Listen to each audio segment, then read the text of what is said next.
na parte de quinta-feira, o testemunho dos samaritanos.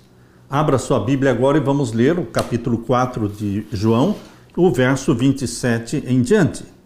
E nisto vieram seus discípulos e maravilharam-se de que estivesse falando com uma mulher. Era incomum um homem conversar publicamente com uma mulher. Assim era a cultura naquele tempo. Mas Jesus não respeitou esta tradição. Ele quebrou este tabu. Todavia, nenhum lhe disse: que perguntas? Ou por que falas com ela? Ninguém perguntou nada para Jesus. Deixou, pois, a mulher o seu cântaro e foi à cidade e disse àqueles homens: vinde, vede um homem que me disse tudo quanto tenho feito. Porventura não é este o Cristo? Saíram, pois, da cidade e foram ter com ele. Meu querido irmão, aqui diz que a mulher deixou ali, junto ao poço, o cântaro. Ela se esqueceu da razão pela qual tinha vindo até o poço de Jacó. Ela veio buscar água, mas agora ela encontrou a água da vida. E ela esqueceu o cântaro e voltou correndo para a cidade, e ela anunciou para todos os habitantes da pequena cidade: venham e vejam um homem que me disse tudo quanto tenho feito. Porventura não é este o Cristo? Quando a mulher se retirou, insistiram os discípulos para que Jesus comesse alguma coisa. Viram-no silencioso. Jesus estava absorto nos pensamentos, como em estática meditação. O semblante de Jesus estava irradiando. Mais uma vez em que a divindade de Jesus irradiou através da humanidade. 12 vezes no livro Desejado de Todas as Nações, a serva de Deus fala da divindade irradiando através da humanidade. Esta foi uma das ocasiões, porque aqui ela diz: viram-no silencioso, absorto, como em estática meditação. O semblante irradiava-lhe e temeram interromper a sua comunhão com o céu. Sabiam, no entanto, que estava desfalecido e fatigado e julgaram seu dever lembrar-lhe da sua necessidade física. Jesus lhes reconheceu o amorável interesse e disse: uma comida tenho para comer, que vós não conheceis.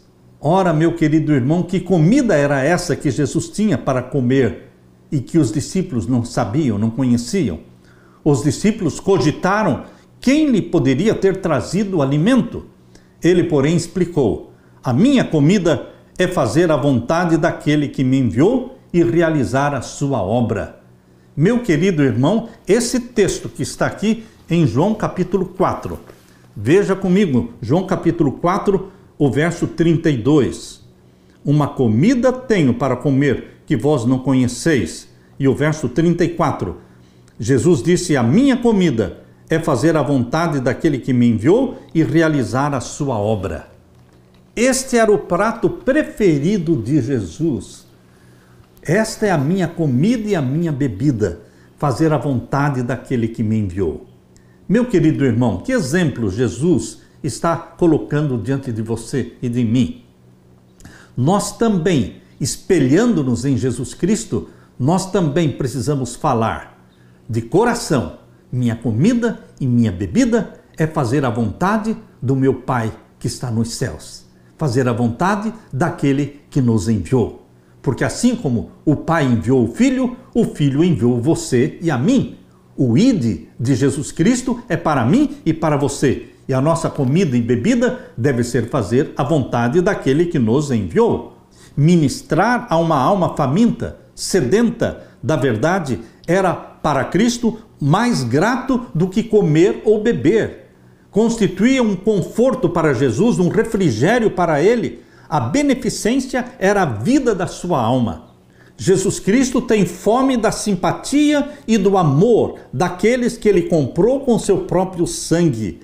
Jesus, ainda sentado à beira do poço, pôs-se a olhar para os campos de trigo que se estendiam diante dele, seu delicado verdor banhado pelos dourados raios do sol.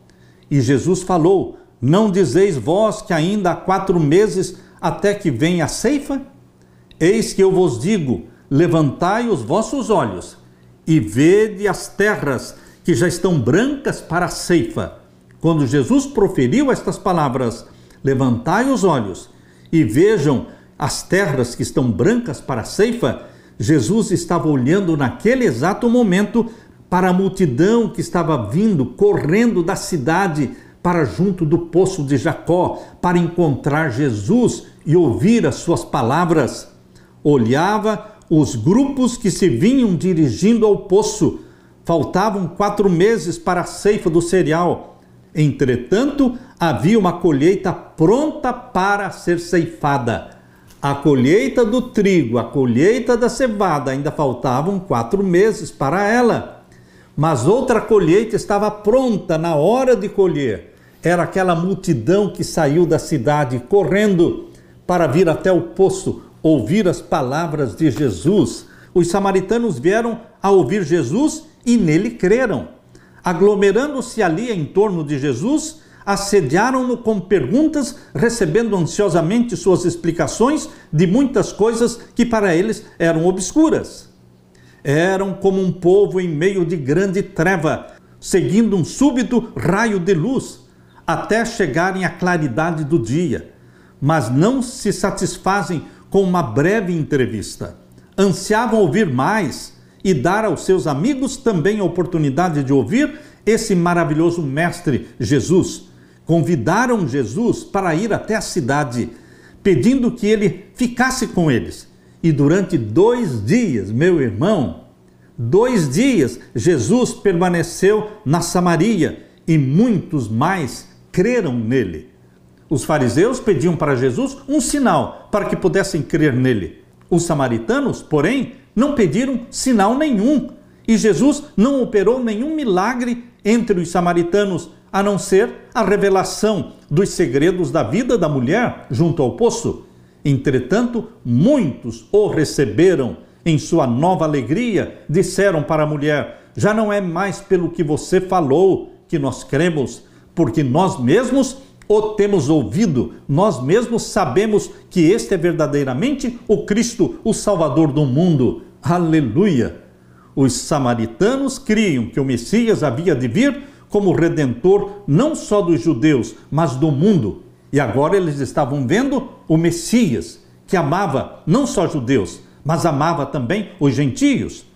Conquanto Jesus fosse judeu, ele se misturava sem restrições e sem preconceitos com os samaritanos, anulando os costumes farisaicos da sua nação. Apesar dos seus preconceitos, Jesus aceitou a hospitalidade dos samaritanos, deste povo desprezado, e permaneceu 2 dias com eles, dormiu sob o seu teto, comeu com eles à mesa, partilhando do alimento preparado e servido por mãos samaritanas. Jesus ensinou nas suas ruas e tratou-os com a máxima bondade e cortesia. É assim que Jesus quer que nós façamos, sem preconceito. A permanência de Jesus em Samaria destinava-se a ser uma bênção para os discípulos que ainda tinham o fanatismo, o preconceito fanático contra os samaritanos. Para todas as almas, embora pecadoras, Jesus diz: se me pedires, eu te darei a água viva. O convite evangélico não deve ser amesquinhado. É para o mundo inteiro. Meu querido irmão, Jesus Cristo, ele tem sede do nosso reconhecimento pelo que ele fez por nós. Jesus Cristo tem fome da simpatia e do amor daqueles que comprou com seu próprio sangue. Por isso ele se sentiu tão feliz entre os samaritanos, porque ele viu o apreço, o carinho com que eles o receberam. Os pregadores do Evangelho não devem julgar que não possam falar a poucos ouvintes com o mesmo fervor como fazem com um auditório enorme. Poderá haver uma única pessoa a escutar a mensagem. Quem poderá, entretanto, dizer até aonde se estenderá a sua influência? Meu querido irmão, eu quero terminar lendo para vocês o que está no livro Desejado de Todas as Nações, capítulo 19, na página 138. Todo verdadeiro discípulo nasce no reino de Deus como missionário. Aquele que bebe da água viva, faz-se fonte de vida. O depositário torna-se doador. A graça de Cristo na alma é como uma vertente de água no deserto, fluindo para refrigério de todos e tornando os que estão prestes a perecer ansiosos de beber da água da vida. Lembre-se, decore, memorize este texto. Todo verdadeiro discípulo nasce no reino de Deus como um missionário. Você já nasceu no reino de Deus? Você é missionário? Você tem paixão pelas almas? Você está orando pela salvação de 3, 4, 5, 10 pessoas? Quantas pessoas você tem na sua lista de oração? Com quantas pessoas você está estudando a Bíblia semanalmente? Meu querido irmão, quando nos aposentamos em 2013 e quando Deus nos falou que deveríamos voltar para o Brasil em 2020, nós pensávamos que seria para um retiro para passarmos os últimos anos da nossa vida. Mas não, meu querido irmão, não era para isso. Deus tinha uma missão para nós aqui onde nós estamos, onde não existe igreja adventista. Meu querido irmão, Deus tinha um campo missionário para mim e para a Leila aqui onde estamos. São dezenas de pessoas sedentas e que estão se regozijando com a verdade, com o Evangelho, com a salvação em Jesus Cristo.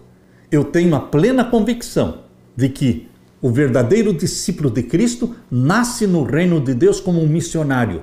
E enquanto o coração estiver batendo, enquanto tivermos fôlego, a missão de Deus para nós é pregar o Evangelho, salvar almas.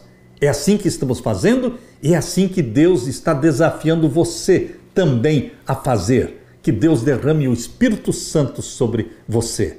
Deixe-me orar com você. Pai querido que estás nos céus, obrigado pelo convite que o Senhor nos fez para sermos ganhadores de almas, pescadores de almas.